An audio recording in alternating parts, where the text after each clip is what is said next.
episode of Surviving the Survivor. We bring you the best guests in all of true crime. Don't forget to subscribe and smash that like button. Here's your host, Emmy Award-winning broadcaster, Joel Waldman.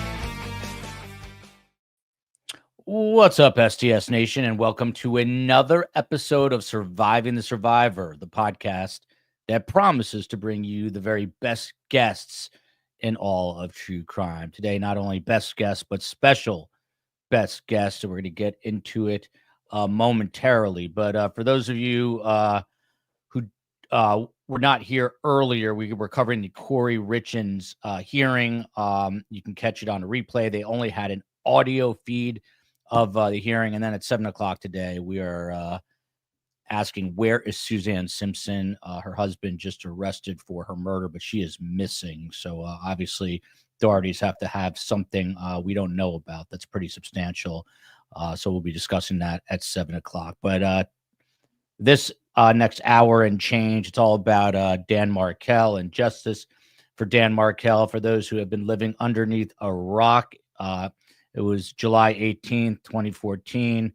Dan arrives back at his house after going to the gym and dropping his kids off, and he is shot twice, and he succumbs to his injuries the following day. There's a long police investigation. Turns out it's two thugs from the Miami Beach area, probably 20 blocks from where I live. They connect the go-between, Katie Magbanawa, to a guy named Charlie Adelson.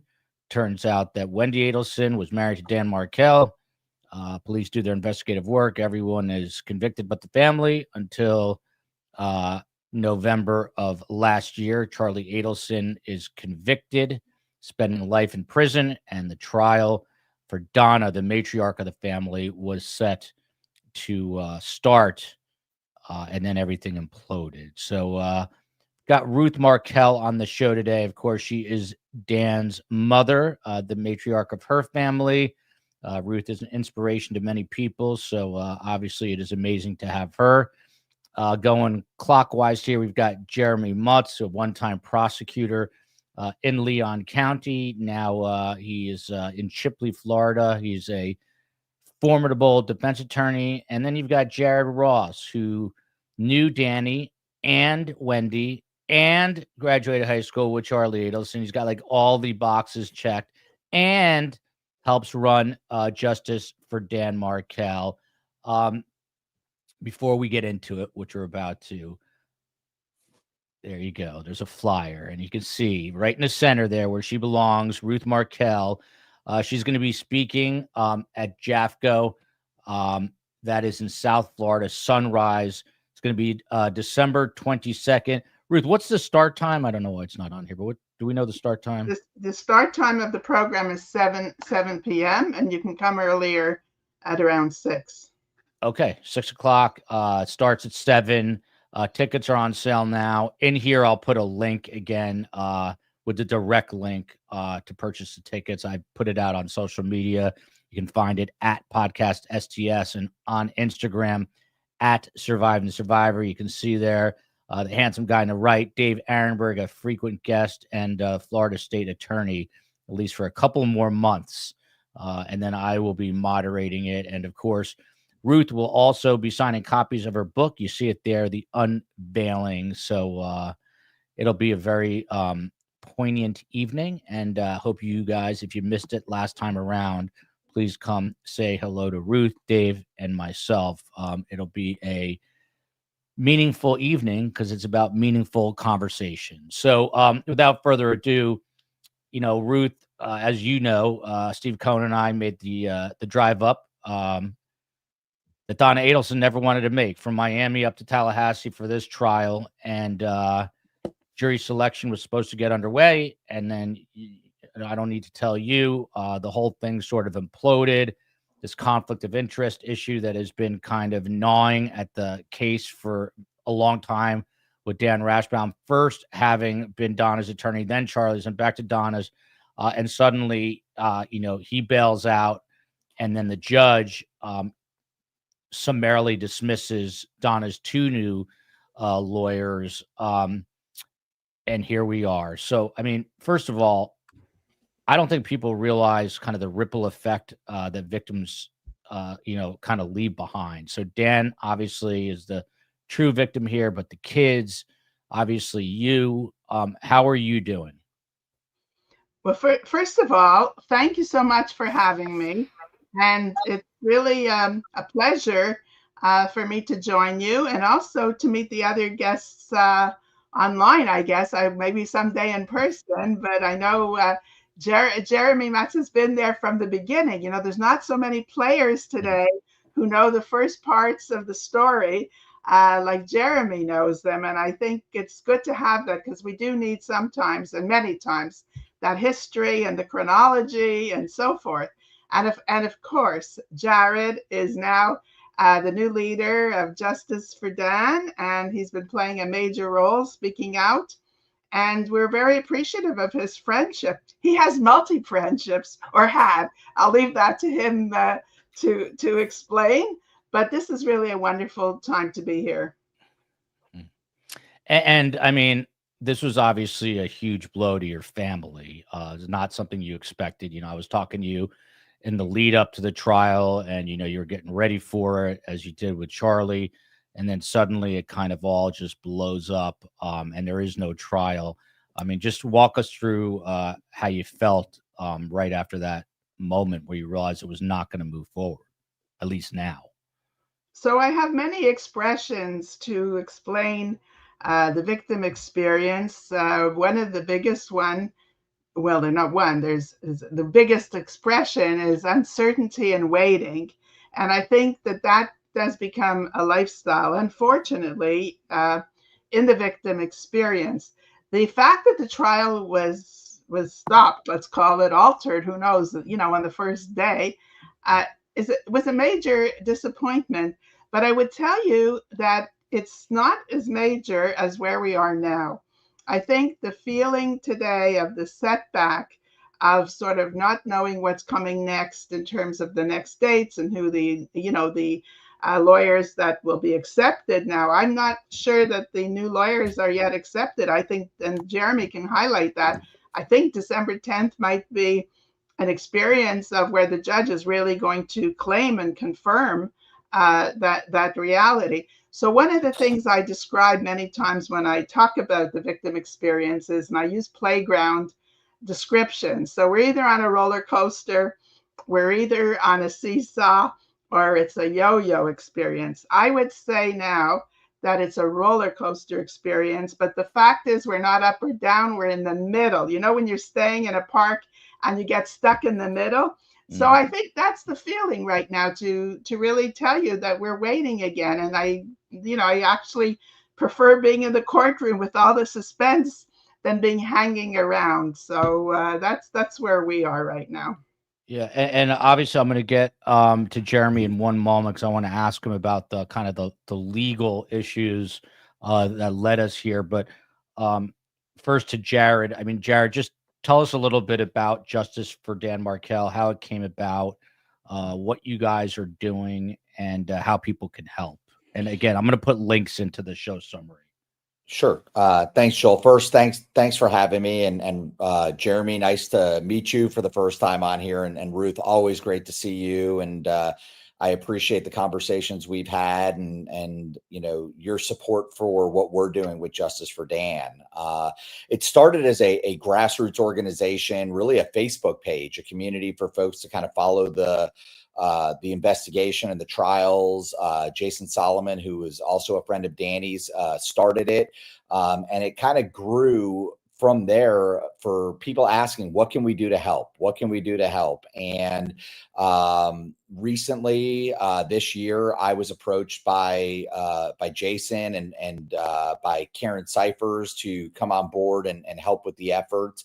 And we all got together and we started talking about what can we do to honor Danny's legacy, his life, his scholarship, and what he meant to the legal community. And so we came up with an idea of putting together a project where budding legal scholars can write a paper based on a legal theory that would have interested Danny, something in the criminal law realm. It doesn't have to necessarily be something that Danny was working on, but but that would be a benefit and a bonus. But to submit papers, and then we are working with building a selection committee. It's going to be made up of law professors and legal scholars that are going to help us select the top papers. The plan is to do 3 of them and award the 3 top the 3 top contestants, for lack of a better word, or submissions with a prize, a cash prize. But really, it's not so much about the cash prize as it is about how we can continue to build on Danny's legacy in the legal community. And that's what's most important. But people can donate. Right now, I've made it very clear to folks that we are not a 501c3 organization. We are a tax exempt organization, a not-for-profit, but we are not tax exempt for charitable purposes. I am working with some folks to try and get that done here in the future, but right now it's just about supporting an organization that's going to support the legacy of such an amazing person, someone who had a profound effect on me and on my life and so many other lives as well. Yeah. Every time we do this story, which is obviously our original story in this genre, people only have great things to say about Danny and Ruth and the rest of the family. And here you see Joan Goretti Hopkins. Hi, Ruth. Nothing is ever. Very soon you'll get justice. Love you always, Joan X. So everyone is staying positive. I'm not sure how Ruth does it. Ruth, how do you do it? How do you stay positive? If it was me, I'd be probably in the fetal position, but my mother would not. How do you stay I don't know, grounded? Well, I think there's a lot of factors. First of all, I will say that I had 2 good role models, which is in the book. My mother was a widow at 38 years old, and her brother at 35 stepped in as a surrogate father. So you have people who have stepped up, and that support, I think, really sustains you.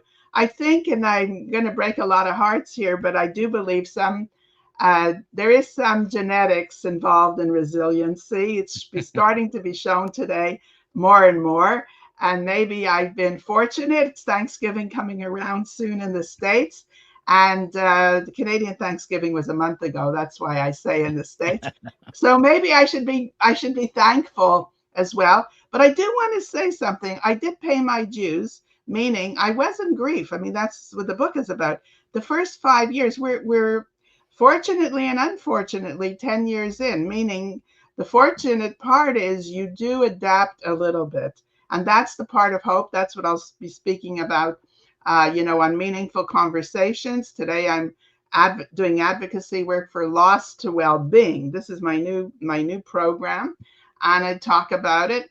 But I've paid the first 5 years. I don't want to minimize anybody who's in loss, especially from being, murdered and having that in your family. So, a homicide survivor is no easy ride. So there's, there is a piece of this that has to be acknowledged, which is not the fun part of it. There is a very sad, sad story. Yeah, no doubt about that. By the way, every time Ruth is on, I mention her line, which just resonated with me, which is, do not get lost in the loss. And Ruth is constantly, working to get out of that hole, which sometimes I think probably feels like quicksand, like you can't get out of it. But it is very admirable. Seagate says, reading your book now. The book is The Unveiling. And then IGG Rocks. This just gave me the chills, actually. Trying to learn how to handle life with more grace because of Ruth's example, followed here by Tracy Coker. I have so much respect for you, Ruth. You've handled this with so much class and dignity. You will receive complete justice. I know Joel and STS will keep this story in the forefront until that day, along with a bunch of other amazing content creators. And Ruth here, one more, such an honest, open, classy lady. Love any STS vids with her. So, Jeremy, to you, first of all, before we get into kind of how this unraveled, Josh Zellman is from my neck of the woods in Miami here, but he practices in Tallahassee. Do you know him? What kind of attorney is he? He actually successfully defended the first Stand Your Ground case in Northern Florida. what are your thoughts on him? Well, thank you, Joel, for having me on, and it really is an honor to be on with Ruth and Jared this afternoon. I do know Josh. I've known him probably 10 or 15 years, and he's got a lot of experience. He's very skilled. He's, I think, probably cut his teeth as a prosecutor and did a lot of DUI cases. I know he was involved in some of those early stand your ground hearings. So he's a formidable attorney, and I think he'll bring a lot of skill to this. And, I think the state, anytime the prosecutor goes into court, they need to assume and act like the defense is going to be doing a good job and going to be prepared. And I know Ms. Kappelman and Ms. Dugan will be prepared, and they will, treat him as a serious opponent, which he is. I think his co-counsel as well, former prosecutor, and I can certainly tell you some stories about her as a former prosecutor, but he's a skilled attorney, competent attorney. Yeah. So Jeremy's talking about former judge Jackie Fulford. She has an interesting background. She was a judge, a prosecutor, criminal defense attorney. She owns a funeral home now. Jared, I don't want to drag you into this, but are you familiar with Jackie Fulford? I'll be honest, I don't know much about either of these two people. I don't live there. But from what I'm hearing, the judge makes me a little nervous because of her background. What's her reputation there in Tallahassee? Yeah, I don't know her well. I remember when a lot of the news stories had come out about her and, her reputation for not showing up for work. And there were some potential health issues. And I remember it was a pretty big story when she was, kind of got retired. And Jeremy may have a little more insight into that than I do. But I remember it well. And in talking to my wife, who has worked with many of the judges here in town, she was very aware of it. And when this story came out that she was going to be the co-counsel, my wife just said, that's a really interesting choice. Yeah. And not in a, oh, wow, that's a really good choice. It was that's a really interesting choice. Yeah. Just to give people some background, she served as chief assistant state attorney from 1998 to 2009. She was appointed by then Governor Charlie Crist to the bench. 2015, the Florida Supreme Court ordered her involuntary retirement related to some sort of physical disability.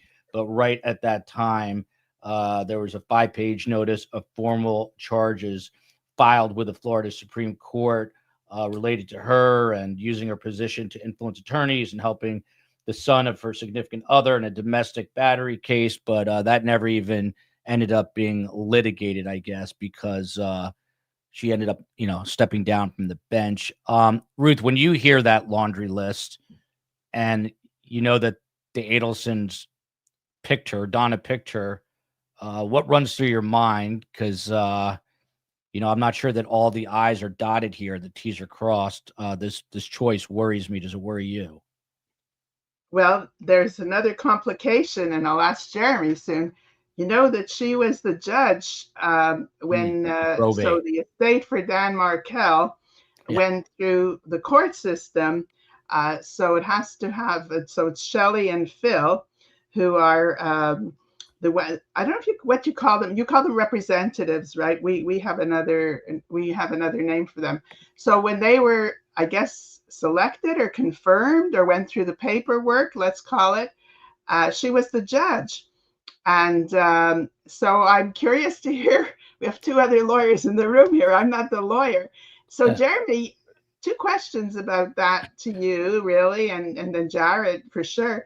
So do you think that that's enough, either for Judge Everett to have a concern, or do you think she herself, as another ethical issue, like we've gone through some ethical stuff now, do you think there's an ethical issue on her part here? Well, boy, it sure raises red flags, and it sure just, makes my heart beat a little faster just having that come up. But we went through all this with the other conflict, and here's something else that it may be conflicted. But I think this one can be waived. I think Judge Everett will certainly be very careful and make the attorneys, formally have this waived. And really all the judge did in that case was a very formal thing of an appointment letter appointing a personal representative on the case. We do call them personal representatives in a Florida probate situation. So the judge would have received a motion, like a boilerplate, very generic motion to appoint personal representatives, and she would have signed an order. So I don't think that really rises to a conflict, but it sure really does heighten my concern. I think they'll get past that. In a case like this, as an attorney, would I want to jump into it if I had been the former judge and now wanting to represent a party? I'd be a little gun shy about that personally, but there's really a gray area in the rules, and I don't think it's truly a black and white issue that she shouldn't do it. I don't think it's an ethical violation if she does go forward, but they have to put on the record a waiver. And that's honestly the only concern I have about Jackie Fulford, going on this case. Again, if you're going in the courtroom, you've got to always operate like the other side is prepared and they're skilled and they're going to give it their best. I know Georgia, I know Sarah Dugan are going to treat it that way. The story I was going to bring up about Jackie Fulford, though, is that she probably gave the best closing argument I've ever seen in the Tallahassee courthouse back in 2009. And she was a prosecutor in a case where Deputy Sheriff Mark Thompson was on trial for attempted murder of his wife. And Judge Jackie Fulford's not a very tall person, but to see her she was like a little firebrand in that courtroom with a pistol in her hand delivering her closing argument. So she's skilled. I'm certainly rooting for the state in this case, and I want to see justice done. But I think she's a very good attorney.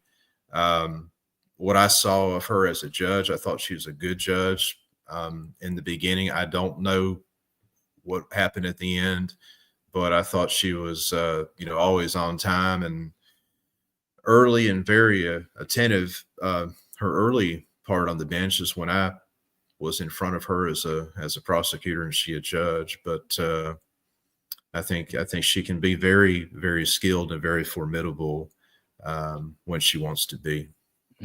By the way, Jared Ross has a law degree and he's licensed. However, he's a lobbyist. He's not an attorney. But your wife does appellate work, right, Jared? She does. Yeah, we should have had her on the show, Jared. No offense to you. We should bring her. She because she works for the state doing criminal appeals for the state, she wouldn't be able to. Yeah. Who's smarter, you or her? Oh, definitely her. It's not even close. Although I don't know. She married me, so maybe she's not, AA Legal Focus, Judy Sang, who's been covering this a long time in the chat as well. But Jared, obviously you talk with your wife and this was a huge deal. What was her reaction with this latest filing by Charlie's appellate team? Basically asking, for a retrial here to go back down to the circuit court. What was her reaction to all that? Yeah, I don't want to give too much away from what she and her office spoke about. And I honestly don't know all of it because, they have confidentiality rules as well. But I'll say that, I know there was a lot of conjecture online about people saying, oh my God, this is it. Charlie's getting a new trial and all that. And I will say that their office was not concerned in that manner. They've seen motions like this many times. I'm sure Jeremy could tell you that it's not unheard of for a criminal defendant who's been found guilty to try and get jurisdiction relinquished so that he can go directly back to the trial court, he or she. They were, when they read the motion, they knew right away what their counter arguments were going to be. They saw many places in the motion that they thought that the law was being incorrectly applied, or for lack of a better word, manipulated to meet their argument. And I think we all would agree that the response that Trisha and Charlie Lee responded with was an excellent response. And, I think people need to understand that a lot of times when these motions come out, or these, you start to hear about these things, that these are not unique to just this situation. This is something that the Criminal Appellate Division of the Attorney General's office is very skilled at handling. They handle a lot of cases, and they didn't panic in any way. They weren't concerned. Sure that you never want to have to respond to any motion, but they have to respond all the time. And they were ready to do it quickly, and they did do it quickly. And I thought their response was excellent. Annie K here. Does the panel feel that Donna Adelson has come to the realization that delays keep her from a final verdict? That's an interesting psychological take. Guess we'll answer that in a moment. But I mean, Ruth, what you said earlier caught my attention, of course, which was you're not so sure that these two lawyers, particularly the former judge, are going to stay on, that Judge Stephen Everett may boot one of them off. Jeremy said that he doesn't know that it rises to that level of conflict, but I can say this. Judge Stephen Everett wants to take zero risks at this point because of the way things unfolded before. So that leads us to the next hearing, which I believe is December 10th. What do you expect in that hearing, Ruth? You're asking me? Yes. I hope that this would be settled. In fact, I was going to ask Jeremy and Jared even if that's their expectation, really, of what the hearing is. It's a long time. Like, I'm surprised the judge kept such a long time from the October initial planned hearing to now. And of course, I think that was for the intention of Donna to find some lawyers, or certainly get something developed. Do you think, Jeremy and Jared, do you think that the judge is really seeing this as his confirmation opportunity to keep? Because he had that whole statement about no conflict, no this, no that. What's your thoughts? Jeremy, why don't you take that first? I do think he'll do a very extensive inquiry this time, because previously the inquiry with Donna in terms of the conflict with Mr. Rashbaum was pretty short. Does your client waive it? It was done in a couple minutes. Now I think it's going to be some very detailed questions. I think it's probably going to have to be in writing, where Donna would waive that conflict. And I think the judge may have to take testimony. He may have to examine the record in camera in his chambers to make a decision. It may not be something he decides right then.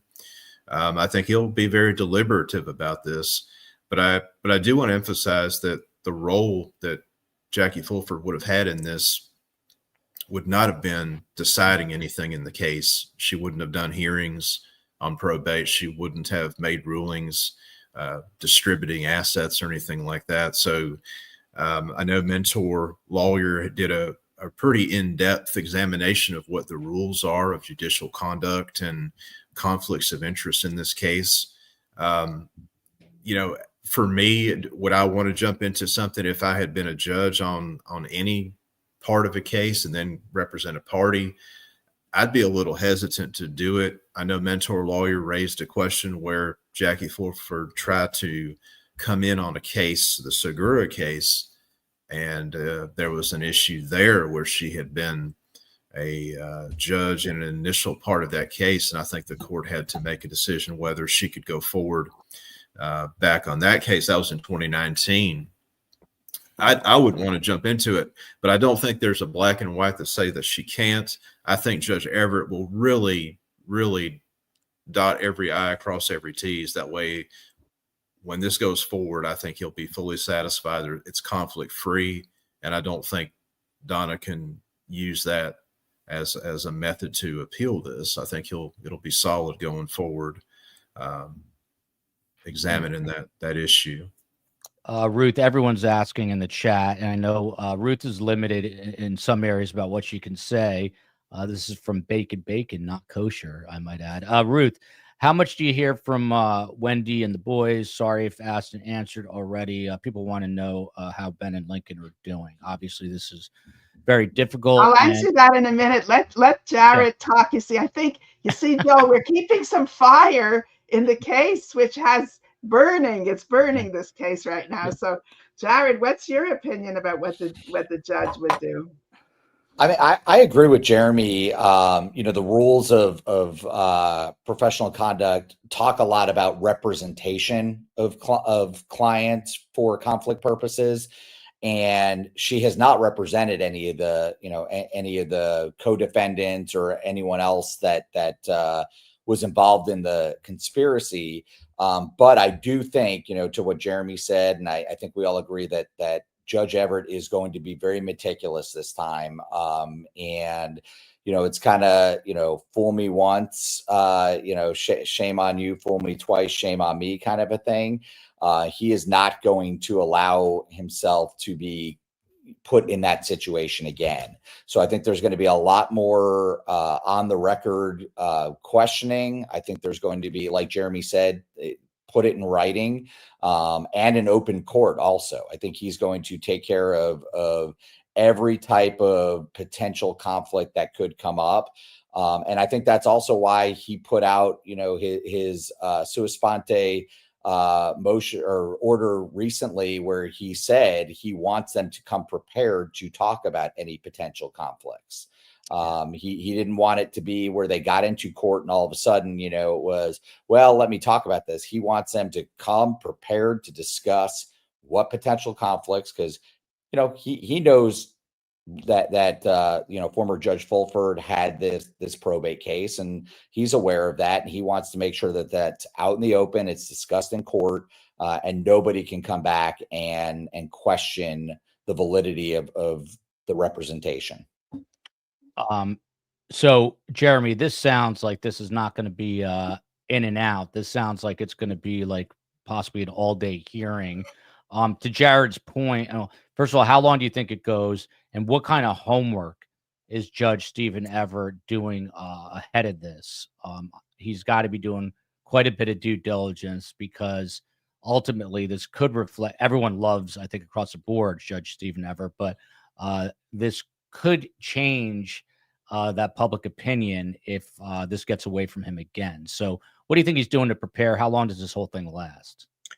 It may not be the time itself that's really the driving factor here, 2 or 3 hours perhaps, but it's really just the questions of making them state on the record that Donna's waiving this, to get this in writing, to examine any evidence, inquire of the attorneys, inquire of Attorney Fulford, what she did on the case, what the involvement was. It may not take a lot of time, but it's just the details of that, of asking the right questions on the record. And I think he'll be very prepared for that.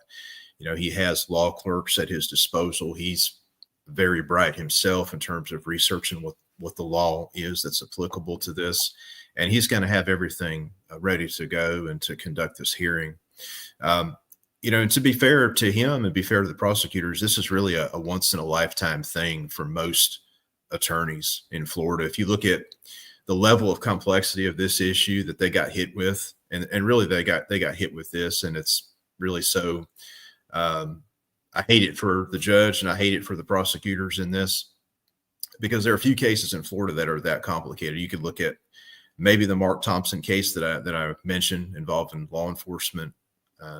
You can look at maybe the Gary Hilton case with a serial killer that was tried in Tallahassee, or you go all the way back to the Vaughn Maxey case from the 1960s. Actually, the murder happened in 1966. The final appeal was done in 2004. These are once in a lifetime type cases for a litigant to encounter. But now I think that they've had this training ground, and unfortunately it's a training ground that's occurred in this case. And I hate it for Dan Markel's family, for Ruth, that they've had to go through this process of waiting again. But Judge Everett's going to get it right. And with this first experience of doing this, he's going to get it right. And, this is not going to be an issue going forward to any type of an appeal. And it's one of those things that I think people watching this from the outside or watching this from other countries and trying to understand that our court system, we've tried to make it a better court system for victims, but it's still very much a criminal justice system. I wish it could be more of a victim justice system. But this is one of those things that it's kind of like, what in the world has happened with all of this past 6 weeks? But I do think Judge Everett's going to make sure it's not going to happen again, and this is going to go on to trial, and Donna's case will be concluded among these. Yeah, and I mean, Jeremy makes a great point. In the true crime genre, we're almost always, because of the trials and the heinous cases, you focus a lot on the defendants because they're at the center, but it's really the victims who need the spotlight shown unto them. By the way, Jeremy Mutz, a formidable author himself, he's got his latest novel out about the hostage in Israel, Baby Yonatan. This book is thicker than the Bible, and he wrote it quickly. And I don't know how he did it, but he did. So Ruth, just back to the kids. A lot of people have questions. Obviously, Sure. You were instrumental in the Dan Markel Act, which helps with grandparent alienation, but it doesn't really apply unless the spouse has either criminally liable or civilly liable, which is neither pertains to Wendy. So even though you were the one behind this, you don't really benefit from it. Is that true? And also just tell us how Ben and Lincoln are doing. Well, the facts, that is true, but remember, there's always the potential for both criminal and civil. So that was the purpose of the legislation. It is helping a lot of people, which I think is really wonderful and happening. And the fact that the legislation passed, that was when Wendy cracked the door open for us to have our first visit. So I think the idea, sometimes it's not always the reality, but the potential reality. And I would say that that's what happened. So let me update you. The boys are getting older and taller and in high school. And we've had some visits. We've had some Zoom calls on their birthdays. They're not extensive, but there is, like I say, the door is getting open a little bit, and we have to find ways of pushing it further. But they are doing okay. I mean, I think that's what's most important. Cooler by the lake here. This is a Jeremy question again, I think. Excuse me. If Judge Everett does rule against Jackie Fulford, the questionable, I guess, attorney, the former judge, what would Donna's options be? What do you think? That is a good question. I mean, she could decide to go forward just with Mr. Zellman, and he may need request additional time. And I think Judge Everett it would be behooved to Judge Everett to give him all the time he needed to get up to speed. But she could elect to go forward with one attorney, or she may, in that interim of time, try to seek other attorneys on this. Judge Everett's kind of in a position that if the defense asks for more time to prepare for this, given the former conflict, he's got to do it. If they want to take depositions again, if they want to sort of replow the fields that have already been plowed by Mr. Rashbaum, he has to be somewhat liberal with, giving them time to do that, because you don't want to have something where, she has to rely on Daniel Rashbaum's work, a conflicted attorney, and then later on she does an ineffective assistance of counsel claim. And this is some of the three-dimensional chess that the prosecutor has to be aware of. And I know Georgia and Sarah Catherine are both very, very savvy about this, and they're working with somebody of a caliber with all the experience that Tricia Meggs Pate has. They're cognizant of all of this. And I know Judge Everett's cognizant of that you've got somebody coming in, really just a few weeks ago, getting up to speed, but that just is amplified if she loses one of those attorneys and, elects to go with just one, or, ends up hiring somebody to help him. Could one attorney try this case? Sure, they could. and it's kind of like your typical movie type thing, like A Time to Kill or something, where that law firm, that's all they're going to do, for a period of time. It's really not a ideal thing for a small firm to do, but it's certainly possible. Yeah. Jared, there's a question here. Horrifying that there's now a case based on the Adelson action. So I don't know if you're familiar with this, Jared, but we did a show on this yesterday. The guy's name is Matthew Rastelli. He's no longer with us because his estranged wife had her brother shoot the guy. They claimed self-defense. The mother was involved. So eerie similarities. But Jared, then you find out that they were literally Googling Dan Markel, Googling Donna Adelson, Googling Katie Magbanua. We had the lieutenant from American Fork. That's the town in Utah where this happened. It was the first time we've had an active, law enforcement officer on while a case is actively being investigated, but he was great. When you heard this, my question to you is, what were they looking for? Were they looking at what not to do here? I hope so, because if they were looking up to the Adelsons for advice, they were picking the wrong family. Yeah, I mean, thankfully, I can't necessarily get in the mind of depraved people like that. But if I had to guess, that's what they were doing, is to see one, how they got caught, what they did, and there's a lot of evidence out there on how they got caught, and the fact that they continue to talk and communicate with each other. I know in reading up on that case, there was also, she was, I think it was the mother was Googling information about how Donna got caught at the airport, which leads me to believe that she was trying to figure out how not to get caught at the airport. But it's, it's just sickening that there are people out there that are utilizing other cases to try and figure out how to get away with things like that. There's no such thing as the perfect murder. You're going to get caught. I'm sure there are plenty of people that have gotten away with it, but that's why there's no statute of limitations on murder also.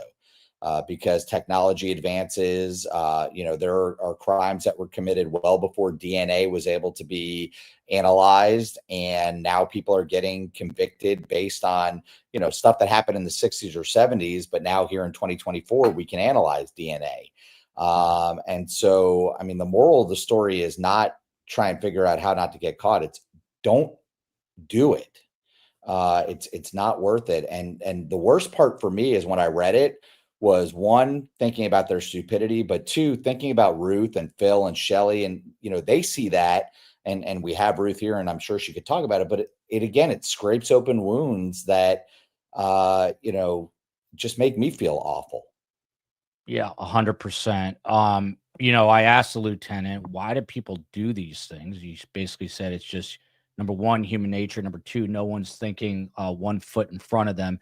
What's so scary about this particular case is their kids, 2 children, were home at the time of the shooting. For those who don't know the case, they then tried to, the estranged wife's brother, they claimed it was all done in self-defense. And it turns out that they staged the scene by putting a knife into his hand. However, they didn't realize that he was a lefty, not a righty. All kinds of mistakes made by these kind of dumb criminals. But Ruth, you can relate to this. Last night on our show, someone tipped us off. This guy's brother, Matthew Rastelli's brother, is named Mark Rastelli, and he was hit and really badly injured by a drunk driver about a year ago. I don't know how he didn't die, to be honest, because he shows video of it. He has a YouTube channel on fishing, and he talked about how he's basically going to have to take time off his channel because, his brother was just murdered. What advice would you give to someone now going through what you went through? The murder part. Well, first of all, let me just talk a little bit about copycat situations. So many people don't know this, but I had a very active career before Danny was murdered. And why I wanted to mention this, so on many years, I did disaster planning for hospitals and reorganization. And then we went into safe school legislation, which reminds me of the school shootings. I have a lot of history there in terms of sensitivity to school shootings, but really some professional interest. And the thing that always concerned us was, and you know what's going on in the States, was the copycat factor. So the copycat factor is so serious in these situations that I think that that's something that, you know, people have to talk more about to give it a better voice, because you know the younger people will copycat you know, the different school situations. And also here you have you know, it's a crazy story, you know, trying to look at another murder as a way of, you know, trying to prepare for your own murder. So I hope this really, the fact that this person wasn't so successful would really, you know, be helpful to others who start to think about it. But I think the police lieutenant, I think he said he was lieutenant, you know, I think he's right. There people don't think there's consequences. You know, the Adelsons, it's all faulty decision making. You know, so you go all the way through. You know, when you see that reality, in terms of his loss, this brother, it's a brother, you said, right? Who Yeah. Yep. yeah, I think that he's probably in shock right now, and he, you know, should get any kind of help that he might need. I don't know what he thinks about the fact that his brother is now potentially, I think, culpable, or he's in jail. And he was shot. He died, right? He He died. died. Yeah. Yeah. He was Yeah, shot multiple times. Yeah. So he right. died. So, Yeah. I mean, he's going to, you know, it's going to be complicated. It's going to be complicated for him if he's a person who didn't want to be involved in any history of murder. It's going to be very complicated for his family. Like, think about if he has children, all of a sudden they're condemned, right? You know, they're too close to the criminal. So I think there's a lot of factors, but, you know, on the personal loss side, I think at the moment, he's probably really just in shock, and will get some benefits later on. And hopefully, you know, if there's any support from the community as victims, they would get that. It's interesting. We have Ruth on today. Tomorrow is the 1 year mark since Don Adelson was famously arrested. Thanks to Tim Jansen, we here at STS were able to bring you that news first about Donna's arrest. I mean, Ruth, I got to go back to you on this. That had to be such a day of definitely not joy is not the word, but relief. You know, that finally this person was taken into custody. Did you ever think that a year down the road, we would still possibly be a year down the road from her trial? Well, I think the better news was last year, in the sense of, excuse me, the fact that she was arrested is probably the best news. You know, sort of we're moving in a linear fashion, as Jeremy knows, rather than bringing in everybody all at once. That's the old history here. But at least it's happening, and that part is good. I mean, the fact that there's a mess right now, I think, is the best way to describe it, is really, you know, just difficult. Excuse me. Yeah. Let me just go to Jeremy while Ruth catches her herself there. Yeah. Jeremy, I mean, same question to you. It was a year ago tomorrow that Donna Adelson is famously arrested, basically on the jetway there to try to flee to Vietnam, and you know, Harvey was protesting it. Didn't matter. She gets arrested. We got all the video of her walking through the airport. Did you ever think it would wind up like this? I mean, I don't think anyone imagined this. Coupled with, when do you think Donna will face, you know, the justice system here? I mean, do you think we're really like a year off now, or sooner? Where are we at? I'm not surprised that we would be here today not trying her case, because the homicide case can just take that long. And, you know, even a misdemeanor DUI case can take a year in Florida. And that's just part of the sad process for victims and their families, that they wait 2, 3, 4 years for justice in your average homicide. You know, homicides that I tried as a prosecutor, 2 or 3 or 4 years old. As a defense attorney, maybe a year. before it gets resolved. I did not foresee the conflict issue, and I know there were a couple really smart people out there that did look at this as really being a problem, the conflict. But, I remember when you were getting ready for coming to the trial, Joel, I don't remember any attorneys saying, y'all don't need to be buying a ticket to go to Tallahassee. This thing's not going to go to trial in September. Nobody was really saying that because, like I say, this really is a once in a lifetime, once in a career thing for this case to be derailed by a conflict like that. But now the Judge Everett's going to make sure this is done right. The defense are going to have time to prepare. We could be looking at another 6 months before it goes to trial. Could be even approaching a year. So almost 2 years from the time that she was arrested to the time we have a jury coming in the courtroom delivering a verdict. And I think that's realistic. And it's unfortunate that it takes that long for everybody involved. And then you kind of look at whether the strategy to go one at a time, as we have, is ideal. I think the state, to their credit, they've made this work for them. And sometimes you have the resources that you have to try cases, to prosecute them. You have your level of ability and you make work what you have. And I think they've made this work. There are some real drawbacks of doing it piecemeal, because I think you could have, in this case, said we arrest all of them, and then we probably get Katie to testify and turn state's evidence against the other co-defendants. And that would be more ideal than maybe having Mr. Rivera do that. And then maybe you have Wendy charged right then from the onset, and you don't take the risk of witnesses getting older. Witnesses could have a car accident and be killed, and you don't have their testimony. And so there's a risk to that. But enormous credit to the state. They've made it work. And I think this is going to go forward. We're going to have a verdict with Donna in 2025. I think the state should charge Wendy before this goes to trial. You're reading my mind. But yeah, Jeremy, I was going to just go to Jared on that, but since you brought it up, someone earlier said, it doesn't even have to be a murder charge, but maybe a perjury charge. So everyone is kind of split here. I've talked to a lot of criminal defense attorneys who say there's simply not enough evidence, and others who say you're crazy.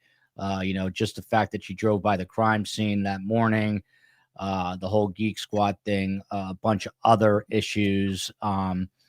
So where do we stand, do you think, with Wendy, who a lot of people think maybe was the catalyst for all this? Will she be charged, and why do you think she should be charged before Donna's trial? I think it's unlikely the state will do it before, but I think the state needs to go ahead and do it. I think you keep waiting. Like I say, witnesses are not getting any younger. Cases typically don't get better with age. They have more than enough evidence against her. They don't really need her for admitting the family law record and so forth. They don't really need her for admitting the things that Jeffrey Lacasse can testify to and your other witnesses can testify to. We have other emails that have come out just in the last several weeks that are highly incriminating, involving Donna. And my views have evolved on Wendy. I really do think now I've had 10 years to sort of process and look at this and listen to people that are smarter than me. But I think there's no other explanation to go to the crime scene and to whip that minivan around and get out of there because she thinks she's being seen, to take that route, which is not a shortcut, to buy the bullet beer and bourbon rather, and to do all these things that were done. The TV, it's so coincidental. The one person in Tallahassee that gets a TV repair man coming out to the house, nobody else tries to fix the flat screen, but the one person that does it, it's the morning of the murder. Yeah. And it's the same code phrase that her brother and her mother are using. I think there's enough for the jury in that case. And I don't think there's a good reason to just delay that part of this any longer. Yeah, it was a very weird day that we got up to Tallahassee. We were in court the first day. Myself, Katie Cool Lady, Steve Cohen went to lunch. And as we walk out of the Leon County Courthouse, there was a giant Best Buy Geek Squad truck right across the street. It was so weird to see that.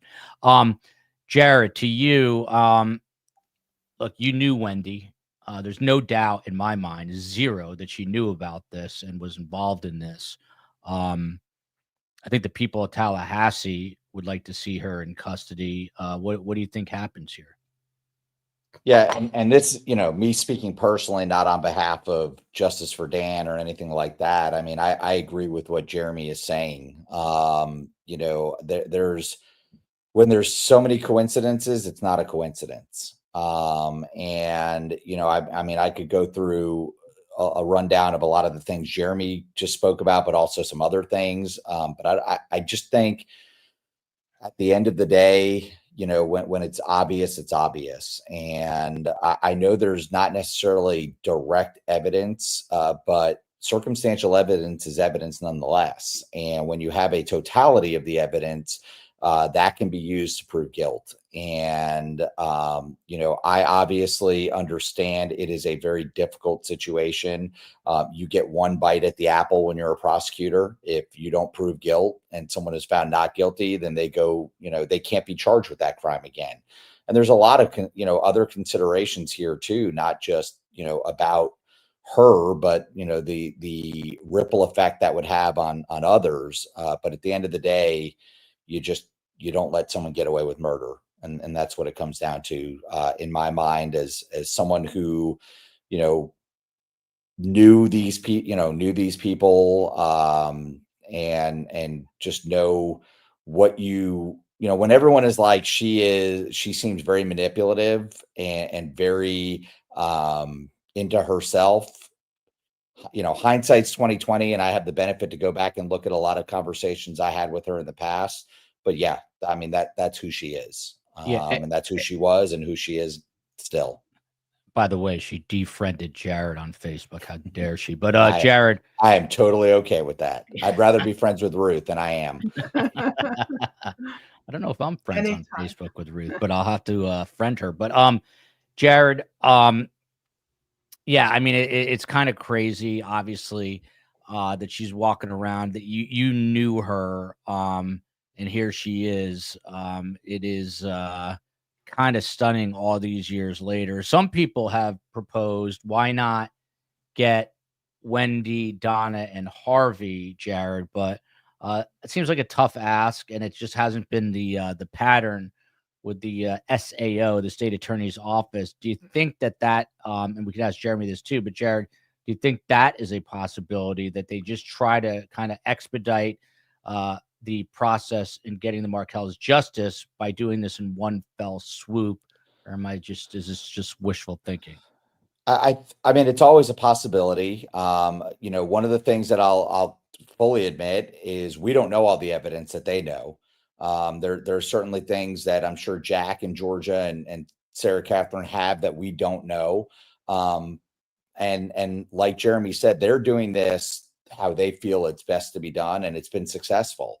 My thoughts on the fact that they should probably arrest her and bring her in at this point do not reflect a negative feeling toward the prosecution at all. I think they've done a tremendous job. I have, full confidence in Jack Campbell and George Kappelman and Sarah Catherine Dugan. I think they are tremendous attorneys. I don't know Jack well, but I know him, and I know him to be an honorable and good person.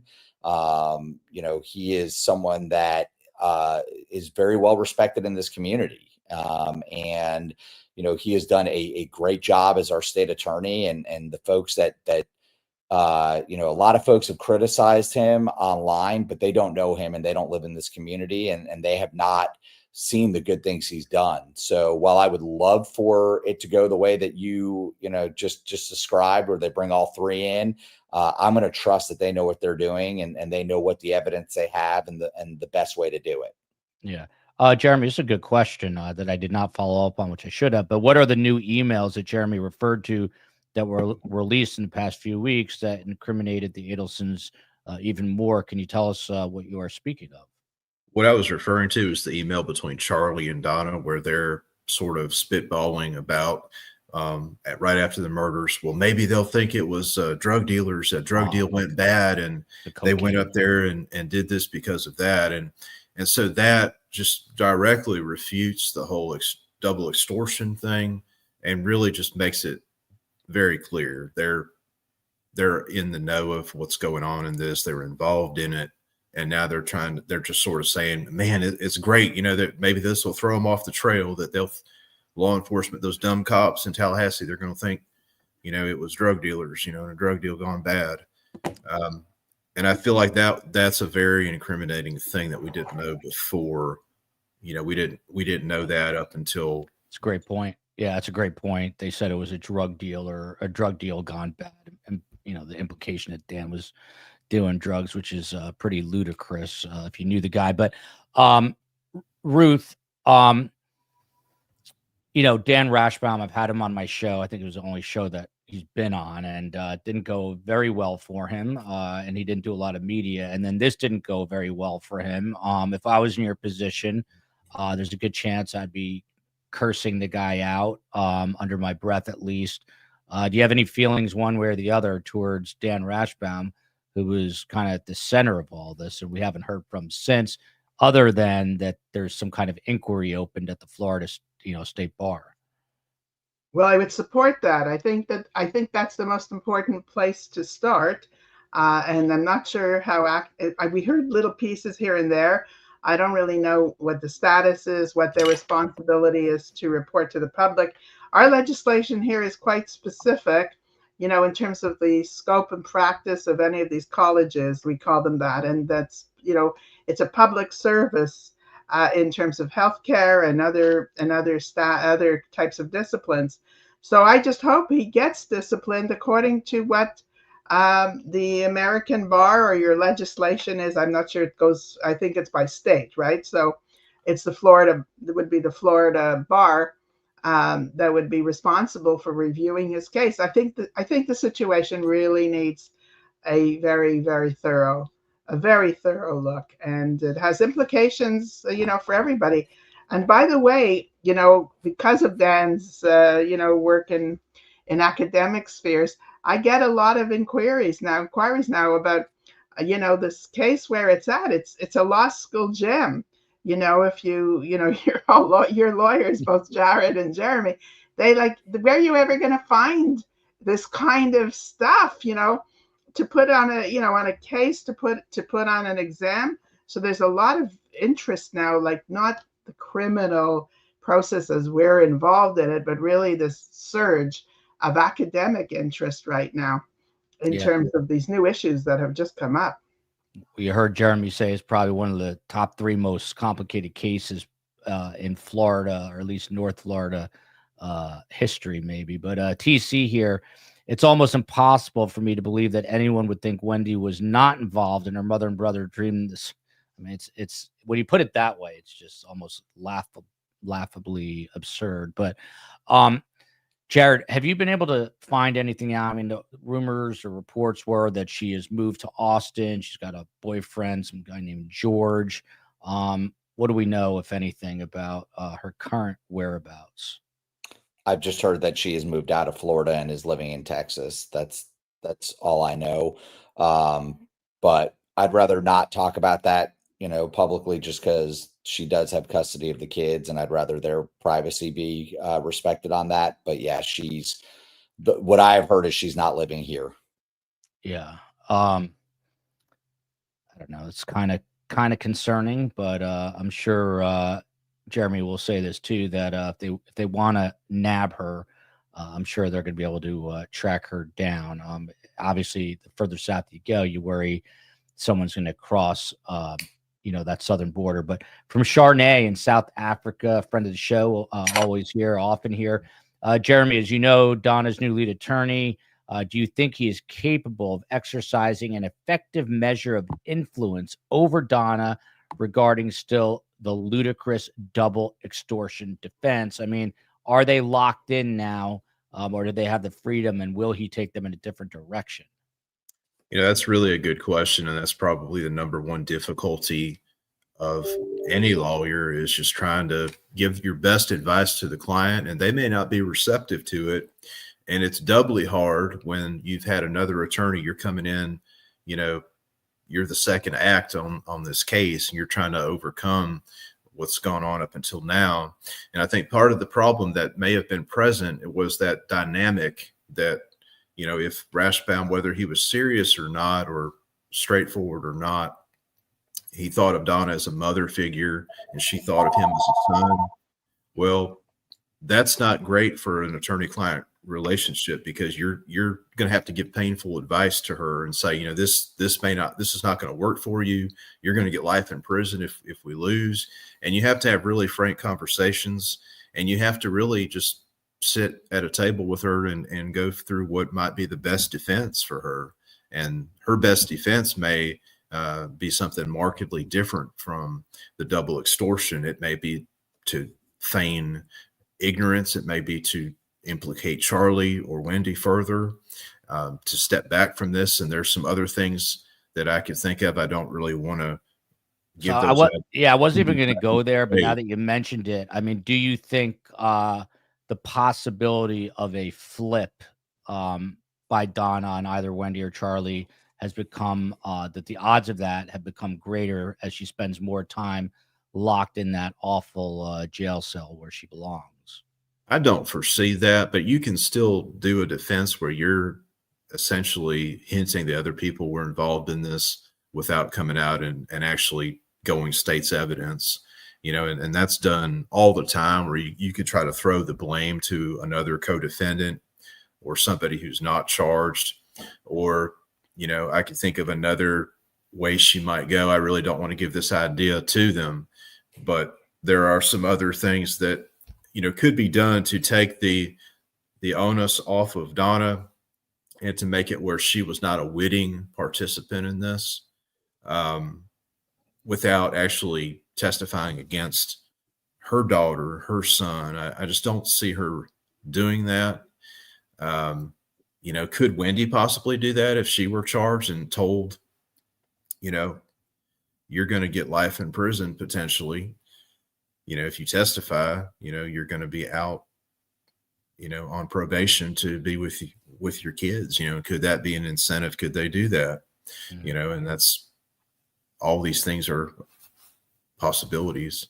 And this case, unfortunately, it's a strange, kind of a cruel irony that it would be an example for trial practice, in law school. And I think in some ways, you could say that possibly is a testament to Dan Markel, in the sense that he was a brilliant educator and loved to educate students.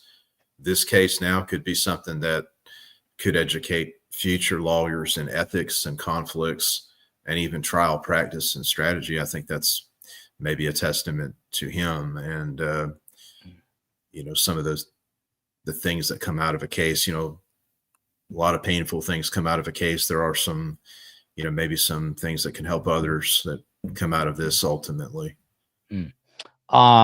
This is something I kind of asked Jeremy. I'm going to go back to you just quickly on this, Jeremy, because I'm going to start to wrap this up. But what about charging Wendy? We talked about perjury. I mean, there are lesser charges that they could get her on, until Donna's trial maybe took place. I have to think that, Georgia is no dummy. She knows exactly what she's doing. Jack Campbell does. Is it, I guess everything's a possibility, but do you think it could happen? It could. I think the conspiracy really would factor in. If they're going to do that at all, it would be a conspiracy theory to the murder. It would be conspiracy to commit murder, and they would charge her as being an accessory to murder. So that would be their theory, and those would be the instructions that they would have. Perjury could be an option, but I just think it's so rarely done, and it's often difficult to prove. Wendy is an attorney, so I think she was cognizant of that in her trials. She certainly prepared for trial and read the previous transcripts. And, that's a difficult case to make. I mean, we've seen some of those things play out in the public in the sense that, you start parsing the words, and that's kind of what you'd have to do as a prosecutor, as a defense attorney. So I don't know that would really be something they would do. I think it would be the same charges that Donna is charged with if they do go forward with her. I apologize. Jeremy's the only practicing lawyer here, but from Rosemary Romero, who's outside Toronto, Canada, if the state fails to convict Donna, which I do not think is going to happen, will the state stop? The question is, are they ever going to try, or is it going to happen? Will the state stop trying to indict Wendy and Harvey? That's an interesting question. If they fail to convict her, does everything else kind of fall by the wayside then? I think that's a lot of people, that's their fear. But I think they'll have a good case on Donna. I think it'll be a strong case. They'll give it their best. I don't foresee it going that way. I don't know that the evidence is really that strong against Harvey. And that's a decision the prosecutors are going to have to make if they feel in good faith they have enough evidence on him. With some of the things we may not know about, there may be emails and other electronic communications that they may feel they have enough. But I think what's known publicly, they have a good faith basis to go forward on Wendy. And, I think the circumstantial case is there, and Justice Oliver Wendell Holmes once said that witnesses may dissemble and memories fade, but circumstances never lie. So I think they could bundle enough together on Wendy. They have a good case. Yeah. As Jared said, certainly I think there's enough circumstantial evidence. From Harley D here, super chat. Judy from AA Legal Focus, who's in the chat. I reenact a theory how Wendy and Charlie Donna communicate the day of the hit, and it worked. It's on AA Legal Focus channel. You got to check that out. I've not seen that, so I'm interested to see that as well. His name is Jared Ross, and he lives in Tallahassee. He is in charge of Justice for Dan Markel. He also went to high school for a short time in South Florida with Charlie Adelson. He knew Danny and Wendy in Tallahassee. He's got it all taken care of on that front. Jeremy, your final thoughts, and once again, just let people know how they can help Justice for Dan. Well, yeah, my final thoughts are always go back to thinking about Danny and his family and the kids. And again, I'm honored to be on here with Ruth, and anytime I get to spend talking to Ruth is an honor. I appreciate, the one thing that's come out of this horrible tragedy is getting to know people like Ruth Markel. So I'm grateful for that. And I will just say that, it is important to keep the Markels in your, at the forefront of your thoughts whenever you're thinking about this. I know a lot of times we call this the Adelson trial, or, the Adelson, case or whatever. It is not. It's the Danny Markel trials, and it's Danny is the one to think of. So I always want to make sure that we remember that. And as far as helping Justice for Dan, that we have a website, justicefordan.com. I know Joel has all of the links, and he'll post them. You can give through our website, through our Venmo. All of the money is being used for the project I talked about earlier, to award to scholars on the best paper as it relates to criminal theory and criminal law. And we're excited about it. We will have hopefully a selection committee by early spring semester. We're working with both FSU and other law schools to get that selection committee. And once that's done, we'll start putting out the applications for the papers and getting those in. And we're excited about it. And I can't wait to see it grow. And Unfortunately, I can't be at the event down in South Florida. We'll be up in New York celebrating my mom's 75th birthday at that time. So I'm looking forward to that. But I will be there in spirit and certainly look forward to hearing what a great event it was. So thanks for having me on, and always appreciate getting time to talk with you, Joel, and especially you, Ruth, and great to talk to you for the first time here, Jeremy. Jared, don't tell Carm she's only 75. Carm's got 10 years on her. So, Jeremy Mutz, just a fantastic guy. You heard Ruth say at the beginning, he's been really following this since the get-go. He was a assistant state attorney in the office where this is all going on. And Jeremy, where do people find your books? Well, it's good to be on with you, Joel. I really do appreciate it. And it's really been an awesome experience with Ruth and Jared. And they do a lot to help people, I think, maybe more than they realize beyond this case.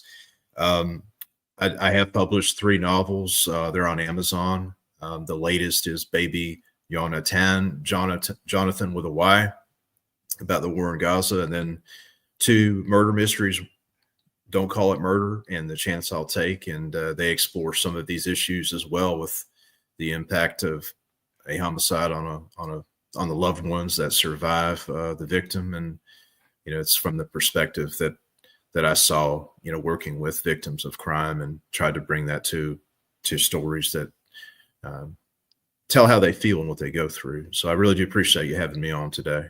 Yeah, and that's they're all found on Amazon, Jeremy? Yes, sir. Yeah, there you go. And if you ever get in trouble in Chipley, Florida, you call Jeremy Mutz. We'll take care of you.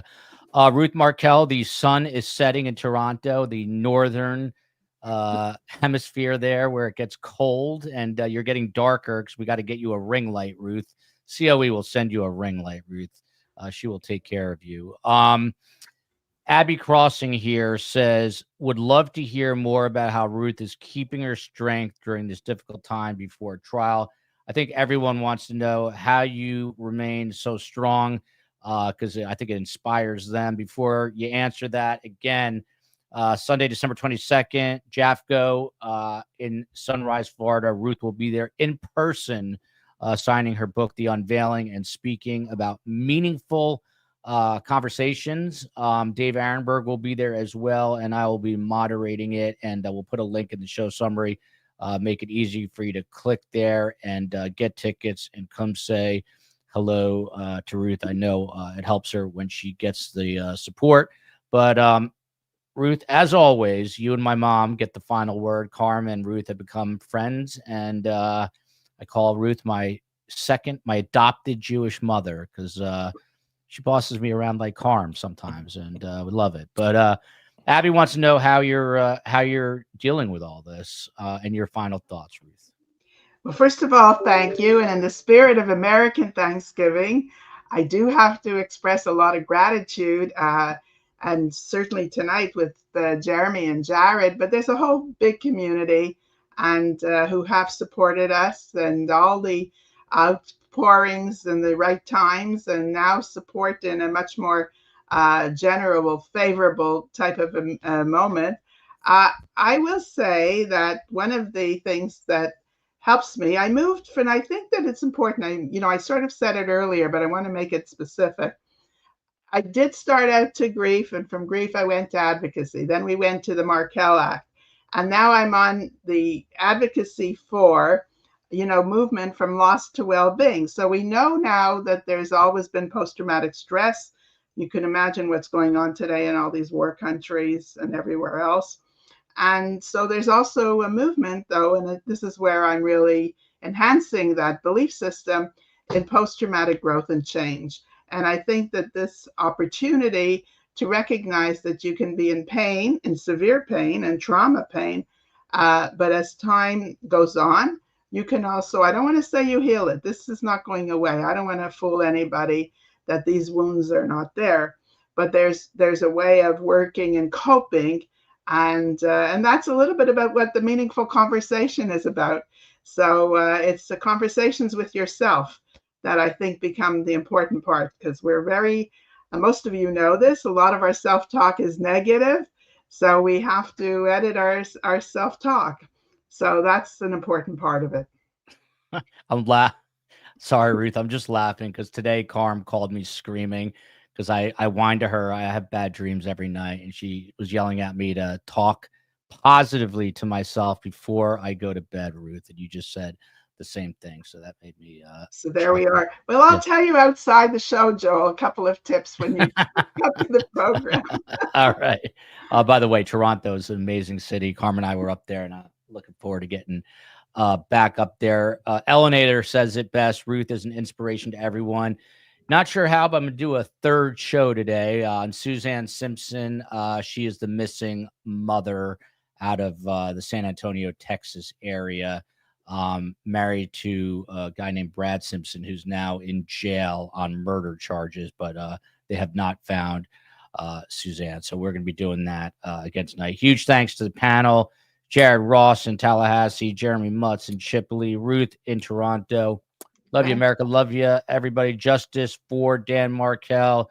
We will see you 7 p.m. tonight.